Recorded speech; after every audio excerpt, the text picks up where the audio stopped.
What do we get? How do I open this bad boy? Looks like some dangerous business. Holy cow! Gary, you getting this? Great googly moogly, Gary! They sent us another good one!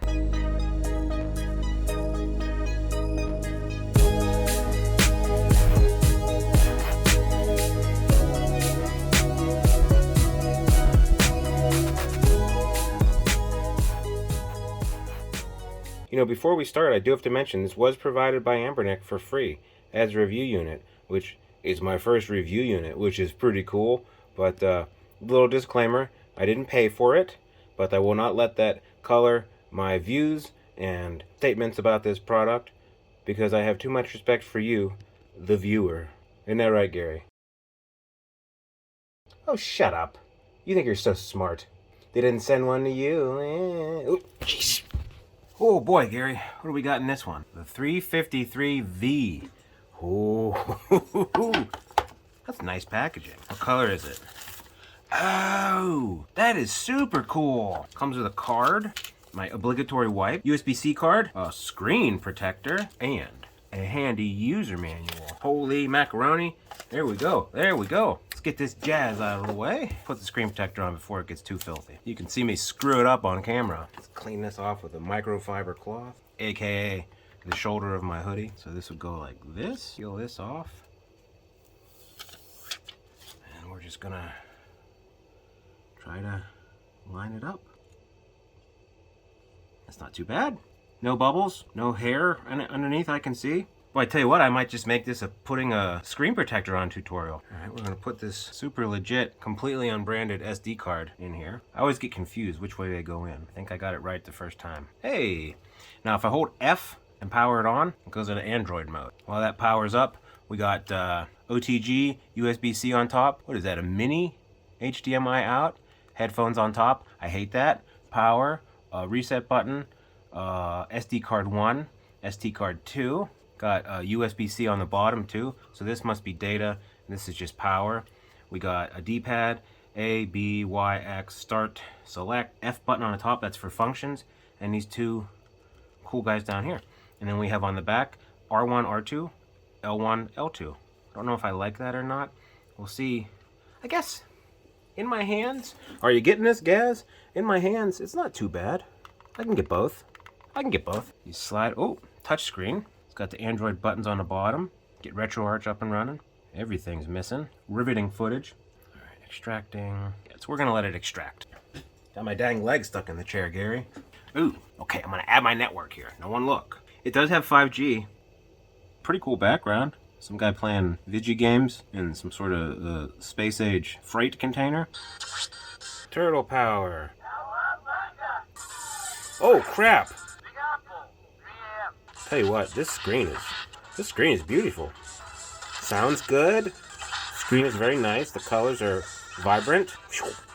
Pizza. This is like an RP2 Plus, maybe a little less powerful inside of a slightly bigger Miu Mini, slightly smaller 351V.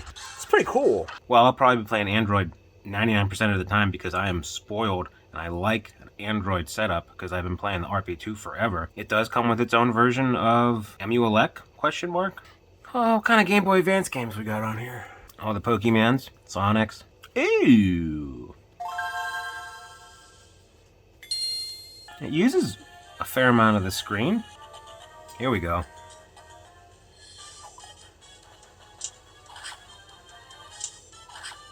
It's very nice, but I wonder if it's stretched a little bit. Let's see, we got scaling. Integer scale on. Oh, that's why it was such a big screen. Huh, well, core provided. That ain't too hot. That's kind of a bummer. So GBA, if it's text heavy, I feel like you might have some issues with the forced scaling. But it looks nice. So let's try something that is actually scaled to play on a screen like this. ActRaiser. Good lord, that's loud. My name is Zoo, a demon, Tanzara. He's a bad dude. Speaker in the middle. If you put your thumb over it like a lunatic, it blocks the sound, but it's really nicely located. People will be able to live here again. Am I ready? Yes. I better be, because I just mashed that button. Speaking of mashing buttons, mash that like and hammer that bell. Subscribe, like, for more quality content from your best friend in the whole wide world, Zoo, on Zoo Reviews, and also Gary. Okay. Take that, innocent forest dwellers. Get up here. What? Ah! Whee! And I missed. DS emulation is very, very good. The way the screen is set up, obviously you're not going to get both screens on at the same time unless you really want to have something like this going. But you can always just swap between screens. Or a game like this where the bottom is just the map, play it on top. Go away, wolf. Sound is very good. Ooh! DS emulation, outside of the fact that you're going to have to flip screens, very, very solid. So you'll notice I'm doing everything through RetroArch here, which is not ideal. Anbernic didn't include Google Play services or the Google Play Store, so any sort of front end that you want to put on here, you're going to have to sideload, and I haven't done that yet. I will. I'll probably put Reset Collection by a friend of the channel, Javier, but right now I just haven't gotten around to getting an APK from him. So we switched back over to the Linux front end, just for a little bit of ease of navigation here. And you can see, very beautiful. I mean, really, just look at the screen. Just look at that. Oh, boy. What we got here? God of War. See how this runs. Unskippable cutscenes suck. Ah. You can see right off the bat, it's not doing too great. Alright, so God of War is unplayable. That's fine. It's not the end of the world. It's fun. So let's do Mega Man. Okay, so like Mega Man X is running fine with a little bit of frame skip turned on. I feel like your less graphically intensive PSP games should work fine on here. So the left analog stick, pretty good. Okay. Stick and D-pad both work pretty well. Does it play GoldenEye? Well, we're going to find out. Oh. That's not bad at all. I don't know that I can do precision. Oh, what button do I press? Oh, jeez. Just shoot him in the knees. Hey, excuse me, Mr. Soldier, can you please stay still? It's my first day.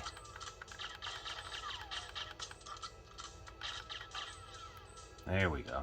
I'm really gonna have to get used to the controls, but it's playable. I'm very bad at this. I have to remap my brain, apparently.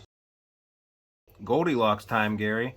You have too big, a little bit too small, and just right. You can see thickness wise. Miyu Mini is a little bit thinner. Not so much in the actual screen, but really the battery of the larger 353 juts out a little bit more.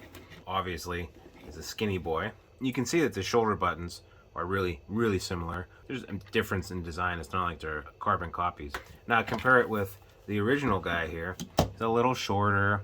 He's a little skinnier. Width, about the same. I was fine with the brick, but now we do have an option. I do think this, if we're going to play Goldilocks, this is just right. And for me, I really think it holds up. I think I could play a lot of games on this. And this just looks slick. I mean, you can see everything. You can see all the electrons firing. Maybe I'll do teardown on this one day, but not today. I'm quite taken with this 353V. I didn't think I would like it this much. It's very nice. So what did we learn? The Anbernic 353V is basically a slightly underpowered RP3 crammed into a slightly smaller 351V form factor. The screen is beautiful. The buttons are very responsive. The layout is okay. It kind of takes a little bit getting used to those dual analog sticks on the bottom, but they're not bad. N64 games, it's actually somewhat intuitive. The Android system is a little bit more flexible in my opinion. There are some issues, however. Mainly, it doesn't have the Google Play Store, so you can't really download things in a convenient manner. You have to sideload everything, which means I never really got a front end on the Android system. But the Linux system is also not bad at all. Linux is running just some generic version of Emulation Station or Anbernic or whatever. You can put Jealous on there, and there's probably other OSs that will be available or are available right now.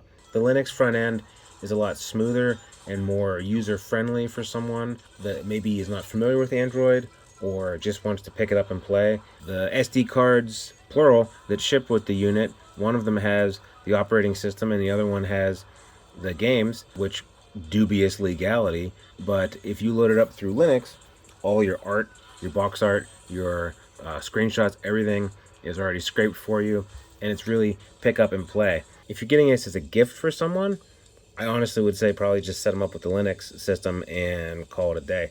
The 353V will play everything all the way up to Dreamcast. Obviously, that's what we're watching right now. And some PSP. The more graphically intensive, like God of War, is unplayable. But everything up to that point, very playable. The form factor I really like.